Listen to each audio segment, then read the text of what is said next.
የሰው ባህሪ የመኖር ፈተና የሆነባቸው ብዙ አይነት ሰዎች አሉ።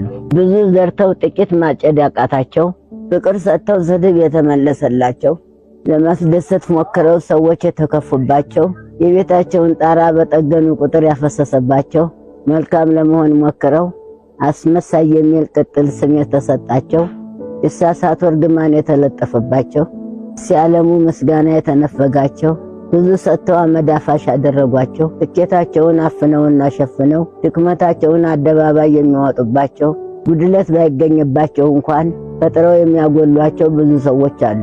ስለዚህ አንተ ብቻ አይደለህምና ይዘህ ልጄ በመክፋት መገፋት፣ በመክዳት መከዳት አይመስልህ ይሆናል እንጂ ማምሻ ላይ ካሳለሁ። ብድራትን የሚመልስ ቅን ልብን የሚፈውስ ፈጣሪ ስላለህ አትከፋ። ብድራት ተቀምጦልሃል። አንተ ግን ፍቅርንና መልካምነትን ደግነትንና የዋህነትን ስራህ አድርግ።